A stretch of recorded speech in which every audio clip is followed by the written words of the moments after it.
thankful to Sudha Murthy ma'am, a brilliant educationist, for raising such an important issue, and I fully endorse her demand. Sir, this is an issue that will define the quality of India's future.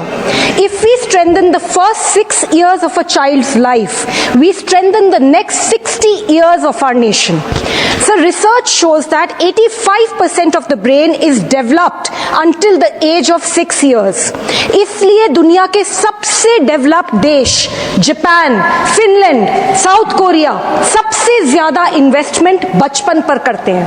Sir, Japan's preschools are famous for raising emotionally strong, socially responsible and extremely independent children by the age of 6.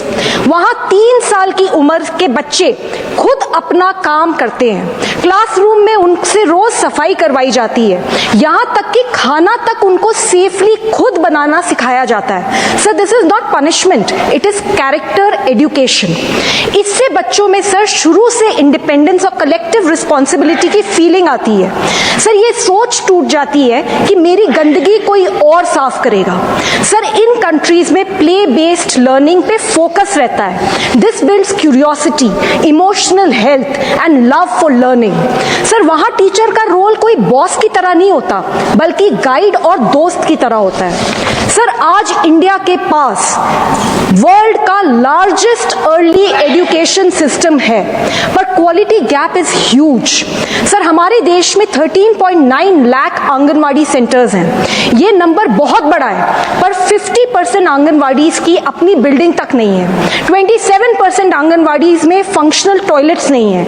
47% में piped water connection नहीं है. और sir, लगभग 10% centres single worker model पे चल रहे हैं. मतलब एक ही दीदी है, वही दीदी टीचिंग भी करती है, रिकॉर्ड कीपिंग भी करती है, कुकिंग भी करती है, सब करती हैं. And she is the most underpaid in our system. Sir, according to NFHS, about 49% of children enrolled in anganwadi were not attending the preschool services.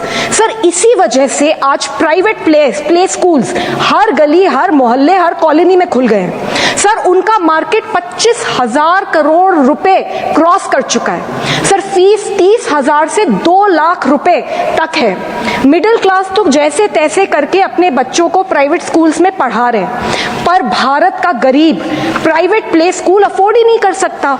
वो आंगनवाड़ी पर ही डिपेंडेंट है. सर, इसीलिए आंगनवाड़ी का सुधार ऑप्शनल नहीं है, it is an imperative thing for the nation. Sir, हमारे curriculum की भी ओवरहॉलिंग की बहुत ज्यादा आवश्यकता है. सर, हम आज भी कॉलोनियल माइंडसेट वाला करिकुलम चला रहे हैं. हम अभी भी ब्रिटिश एरा का रेक्टाफिकेशन और क्लेरिकल स्टाइल सिलेबस पढ़ाते हैं. सर, वो जमाना अलग था. उन्हें स्लेव चाहिए थे, हमें क्रिएटर्स चाहिए. उनको एम्प्लॉयज चाहिए थे, हमें एम्प्लॉयमेंट जनरेटर्स चाहिए. New India can not run on old education models.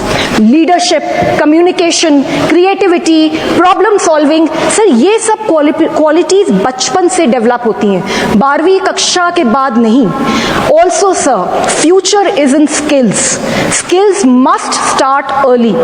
आज के बच्चे सर उन जॉब्स के लिए पढ़ रहे हैं जो शायद अब एग्जिस्ट भी नहीं करते.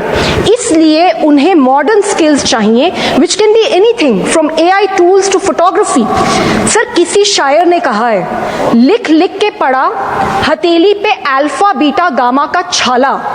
कॉन्सेंट्रेटेड H2SO4 ने पूरा बचपन जला डाला.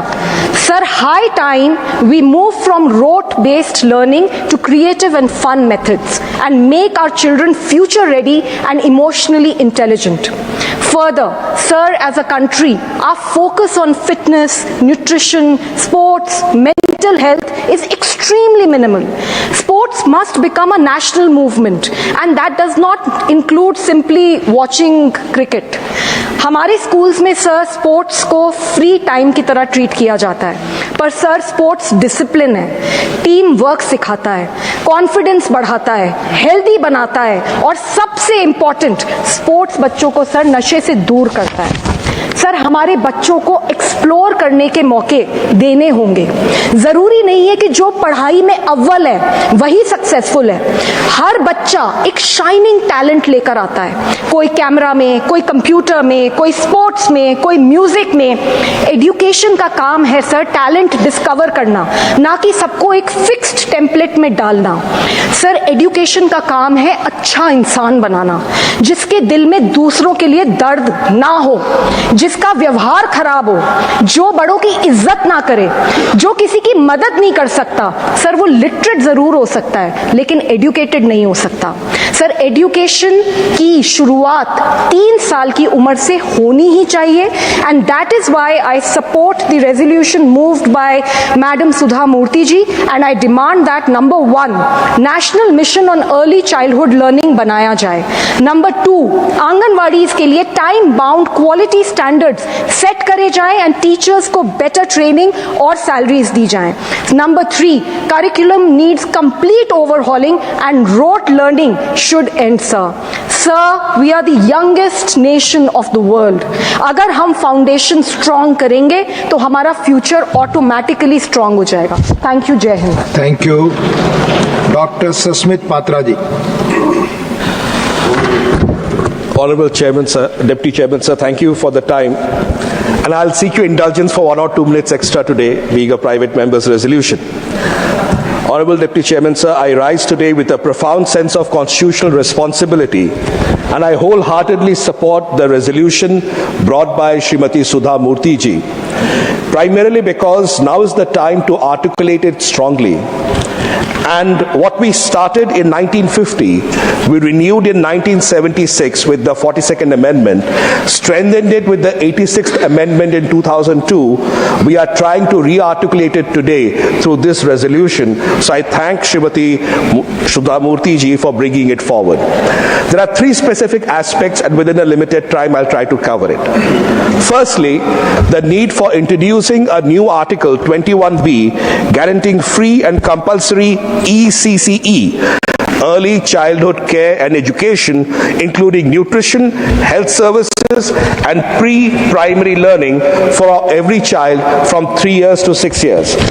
Second, universal access to care and education through Anganwadi services and other mechanisms. And third, to enhance the quality of delivery, training, and support. I support all the 3 operative paras of this resolution. This resolution also has got the preambular paras. I'm not referring to them because that in a way buttresses the argument for the operative paras. So these 3 operative paras being there and the lack of time, I'll focus on only these 3 operative paras. Let me start with the basic foundation of our Constitution and why early childhood care and education is referred to. Let's start with Article 21, Honorable Deputy Chairman, sir, the right to life. And the Supreme Court over the decades has expanded the right to life in Article 21 to encompass many such areas of life and liberty. If we were to go back to Francis Corellia Mullen versus the Administrator of Union of Territory of Delhi 1981 or Bandhua Mukti Morcha versus Union of India, we would see jurisprudence which actually states why the right to life and liberty is held so precious, and whether it's privacy, whether it's education, whether it is health,